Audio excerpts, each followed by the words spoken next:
चीज़ पे कैसे क्या लगेगा। Very simple, state A, state B, state 1, state B, union territory and foreign territory, ये 4 चीज़ें हैं 4 कॉर्नर में, आप देखो इसको, ठीक है। State 1, state 2, union territory and foreign territory. तो कोई भी गुड्स जब एक ही स्टेट के अंदर बिकेगा तो उसके ऊपर एक CGST लगेगा और एक SGST लगेगा। टैक्स का रेट तो एक ही डिसाइड करेगी काउंसिल। मान लो एक चीज़ है, उसके ऊपर 18% टैक्स का रेट GST काउंसिल डिसाइड करती है, तो 18 में से 9% ऑटोमेटिकली CGST में चला जाएगा, 9% SGST में चला जाएगा। अगर 28% रेट है तो 14% स्टेट को चला जाएगा, 14% सेंट्रल को चला जाएगा। सिर्फ नोमेनक्लेचर अलग इसलिए है कि उस हेड में वो जाने से स्टेट और सेंटर को अलग अलग इनकम डायरेक्ट चली जाएगी, इसलिए वो नाम अलग है। बट जो भी रेट होगा वो सिंगल GST रेट होगा। उसमें से एक पोर्शन जो कि सेंट्रल गवर्नमेंट को जाएगा उसको CGST कहलाएगा, और एक पोर्शन जो स्टेट गवर्नमेंट को जाएगा उसको SGST कहलाएगा। अगर आप एक स्टेट में से दूसरी स्टेट में अगर माल ले जा रहे हैं तो फिर आपको IGST देना पड़ेगा। What is IGST? Integrated Goods and Services Tax. It is nothing else but it is a total of CGST plus SGST. उतना ही रेट होगा। जैसे मैं suppose there is an item on which 18% rate of CGST plus SGST is there, तो 18% ही IGST होगा, उतना ही rate होगा। तो मैं उस गुड्स को एक स्टेट से दूसरे स्टेट में अगर ले जा रहा हूँ तो उसके ऊपर मुझे 18% देना है IGST के नाम पे, और वो भरने के बाद मैं जब दूसरे स्टेट में इस माल को बेचूंगा तो उस स्टेट में जो मेरी लायबिलिटी बनती है SGST और CGST पे करने की, वो पे करने के टाइम ये IGST का मुझे क्रेडिट मिल जाएगा पूरा का पूरा। सो इसका मतलब ये हुआ कि IGST वो एक अलग टैक्स नहीं है।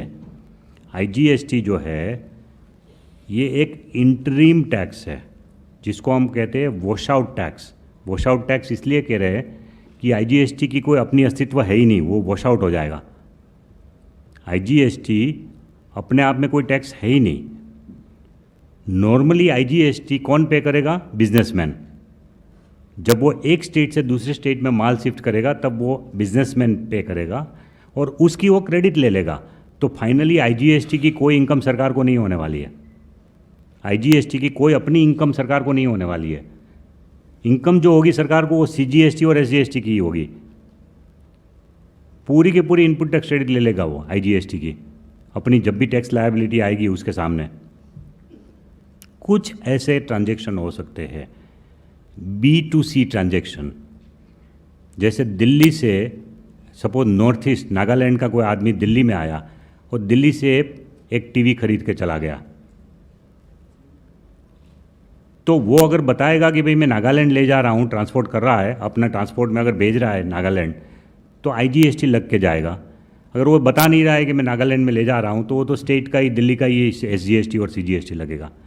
तो उस केस में IGST जो वो पे करके नागालैंड में टीवी ले जा रहा है वो IGST की क्रेडिट कोई लेगा नहीं, लेकिन वो पड़ा रहेगा सरकार के पास, और उसका विभाजन स्टेट और सेंटर के बीच में इक्वल हो जाएगा।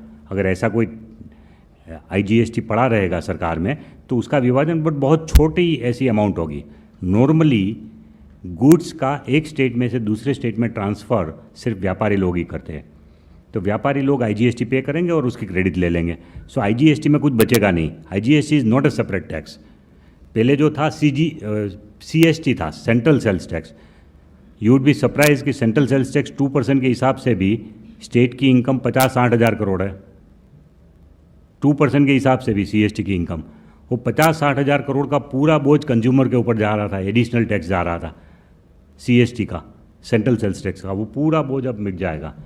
अब IGST पे करना पड़ेगा, लेकिन IGST is a wash out tax. वो तो हम इसलिए ले रहे हैं कि भाई कुछ तो टैक्स सरकार के हाथ में आ जाए, उसके बाद वो किस स्टेट में ले जाए, जो करना है करे, लेकिन हमारे पास उतना ही टैक्स आ गया जितना हमको मिलना चाहिए, तो इधर उधर नहीं चला जाएगा। पहले ये करते थे कि CST जब बनना होता था तो सरकार को C फॉर्म भर के ये बोलता था कि भाई हम तो CST में इसको इंटरस्टेट ले जा रहे हैं, और वो दूसरे स्टेट में माल पहुंचता ही नहीं था, उसी स्टेट में वो माल को दूसरे सिटी में उतार के उसी स्टेट में बेच देते थे विदाउट पेमेंट ऑफ टैक्सेस।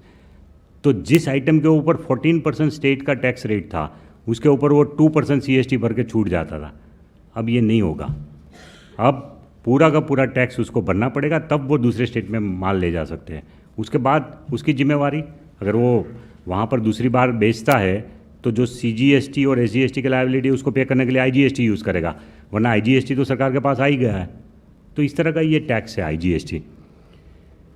दूसरी एक विशेष बात यह है कि जब फॉरेन टेरिटरी से कोई भी माल आएगा तो IGST लगेगा। कस्टम ड्यूटी तो अलग है, custom duty is not getting merged in GST, please remember. Custom duty का जो कारोबार है वो तो अलग चलता ही रहेगा, उसको इस GST में नहीं मर्ज कर रहा है। कस्टम ड्यूटी जो है वो डोमेस्टिक इंडस्ट्री के प्रोडक्शन के लिए अलग से सरकार डालती है, वो तो रहेगा। टेरिफ जिसको बोलते हैं कस्टम टेरिफ, वो रहेगा। लेकिन कस्टम ड्यूटी के उपरांत उस कमोडिटी पे डोमेस्टिक इंडस्ट्री में GST काउंसिल ने जो भी रेट डिसाइड किया है, उतना ही रकम IGST के रूप में हम ले लेंगे उनसे। फिर अगर व्यापारी वो चीज़ को इंपोर्ट कर रहा है और फिर वो CGST SGST पे करने की लायबिलिटी आती है दोबारा जब इंडिया में सेल करेगा, तो उसमें से वो IGST का क्रेडिट उसको मिल जाएगा। लेकिन सबसे पहले तो इंपोर्ट के टाइम ही IGST लग जाएगा। अब ये सबसे महत्वपूर्ण चेंज मेकिंग इंडिया के लिए है, मैं आपको बता दूं कैसे। क्योंकि अब तक जो था वो ये था कि भाई हम एक्साइज ड्यूटी के इक्विवेलेंट CVD लगा रहे थे। एक्साइज ड्यूटी जो लोकल इंडस्ट्री पे था उसके इक्विवेलेंट हम CVD लगा रहे थे। उसके अलावा सिर्फ 4% SAD स्पेशल एडिशनल ड्यूटी लगा रहे थे। ये जो 4% SAD लगा रहे थे उसका मतलब ये था कि स्टेट गवर्नमेंट की जो वेट देनी पड़ती है लोकल इंडस्ट्री को, उसके बदले में हमने 4% SAD डाला था। अब वो 4%, वो एक्चुअली स्टेट गवर्नमेंट तो 14% रेट ले रही है वेट का, लेकिन सिर्फ 4% देने के बाद वो माल इंडिया में आ सकता था। तो अब ये नहीं होगा।